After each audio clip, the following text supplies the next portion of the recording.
Hi, I'm Will Workman. Welcome to 2W Custom Hauling. We are a small, independent Canada to US and US to Canada export and import of horses. How do I start a typical day? With a cup of coffee.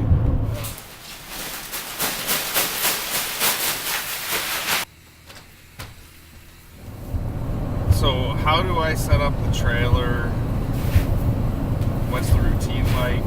I would put in 2 half-bale hay nets in each stall and 2 water buckets in each stall and have those topped off, and 3 bags of shavings on the floor, and that pretty much, you start fresh like that, do my log, get it started, get it warmed up, check out, and head down the road.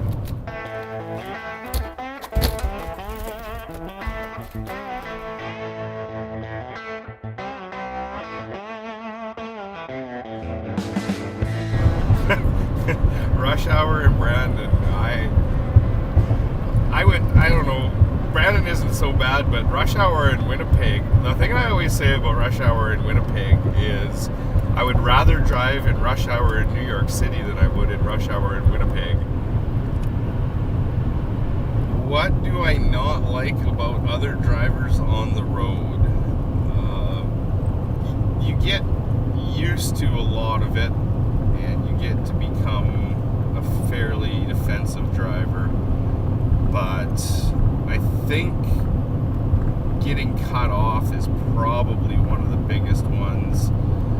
When semis try to pass each other, one speed limited to 62 mile an hour, one speed limited to 63, and it takes 20 minutes to pass them, that's not a good thing. That's not much fun, and it irritates a lot of drivers. Okay, so you're gonna pass me, and guess what, bud? Smile, you're on camera.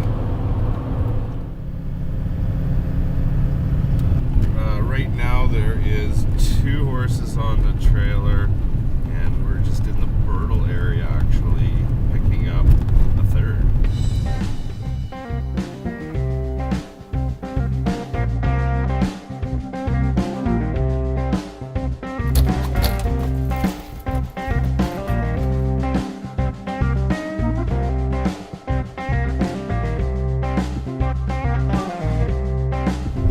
Best place to haul horses?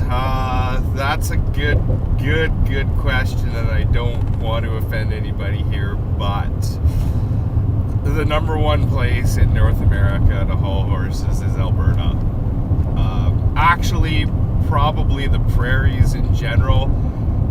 Biggest reason for that for me is it's home ice. You know where everything is. You know what roads to take, what roads not to take, and if anything ever goes wrong, you're not far from someone you know or someone that knows someone you know.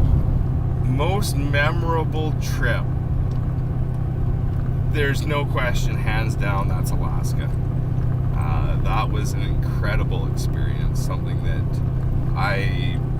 probably won't ever be replicated again. And the thing that was so amazing about that trip was you didn't know what you'd got yourself into until the very bitter end. And there was no way to ever plan for something like that. I had about 8 hours notice to make up my mind whether I wanted to do it or not. And it was kind of a desperate situation, and it was really good to help out. And it was really nice to go up and see the sights and experience it, and it was a challenge.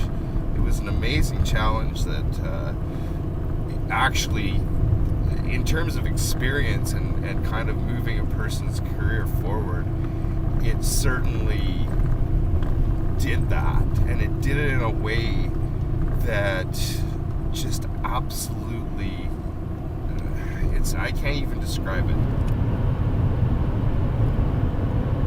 Oh, look, deer, right here.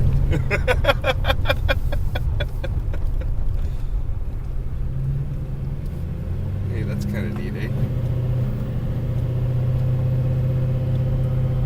So there's some of the road hazards in friendly Manitoba. What do I do for fun on the road? I guess it just depends on what a person's definition of fun is. It's certainly nice to get into an area that you know people and you can have a bit of a visit if you've got a day off. Maybe get something to eat. Occasionally you get to take in maybe a hockey game or you know, maybe do a little bit of abbreviated sightseeing, but there's still, even though a person's not driving, there's still stuff that needs to get done. There's still phone calls to make and paperwork to do. How do I deal with life on the road? I guess the first thing to understand about that question is that the road is not for everyone.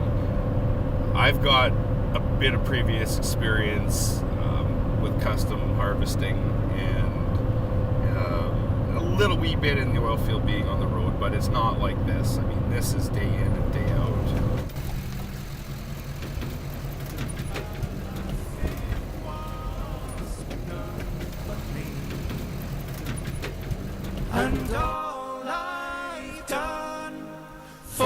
So there is, you know, you hear that song, Prisoner of the Highway, and I can really identify with that song because there's days that you're so behind the gun.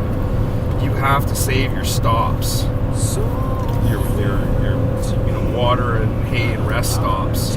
You gotta get to that point. You don't just get to stop because there's somewhere that you see that you want to go.